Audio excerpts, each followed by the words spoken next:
மக்களே ஒரு 4-5 நாள் ஆச்சு உமாரிட்ட பேசி, புரியுதா ஆண்டி? எனக்கு நண்பன் வந்து சண்டை வந்தது. சண்டை வந்து 4-5 நாளா பேச்சுவார்த்தை இல்லை. இன்னைக்கு தான் பேசணும். காலையில் ஃபோன் பண்ணி என்ன சொன்னேன் அப்படின்னா, எங்கே இருக்கு? நான் வீட்டில் குளிச்சு எடுத்து துணி மாற்றிட்டு கிளம்பு, வெளியே போகணும். எங்கே போகணும்? வேறு நான் சொன்னா அதை அவர் கிளம்பாரு. பாரதிட்டு வந்துட்டு ஃபோன் பண்ணல. அந்த குளிச்சு எடுத்துன்னு கிளம்பியாச்சு. பைக்கிறவ யாருன்னு கேட்டால் எங்கே போகணும் சொன்னா அவர் வருவார். சும்மா அறியலே, ஏற்கனவே சரியான தேய்ச்சதுல இருக்கேன், மண்டை பேத்து போட இருக்க, நான் சும்மா இருந்தேன் அப்படின்னு. காலேஜில் போயாச்சு, ஒரு சரவத்தாங்க தான் குடிச்சியாச்சு. குடிச்சிட்டு வெளியே போகணும்.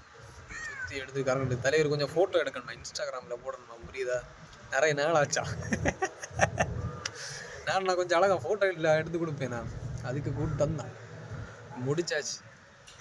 இறக்கி தள்ளுவா அந்த மாதிரி கேட்டதா. தேவைக்காக யூஸ் பண்ணத ஃப்ரெண்ட்ஸ் எல்லாம் நம்ம கூட இல்லை, புரியுதா? கொஞ்சம் கம்மியான ஃப்ரெண்ட்ஸ் தான். நல்ல ஃப்ரெண்ட்ஸ் இருக்குது. அதே மாதிரி நீங்களும் என்ன பண்ணுங்க அப்படின்னா, முடிஞ்ச வரைக்கும் கூட நல்ல ஃப்ரெண்ட்ஸை வச்சுக்கோங்க, சரியா? ஏதாவது ஒரு இதில் ஏதாவது ஒரு நல்லது நடக்கும் அப்படிங்கிறதுக்காக எல்லாம் வச்சுக்காதீங்க. நல்ல ஃப்ரெண்ட்ஸை எப்பயுமே கூட வச்சுக்கோங்க, சரியா? டாட்டா, பாய்.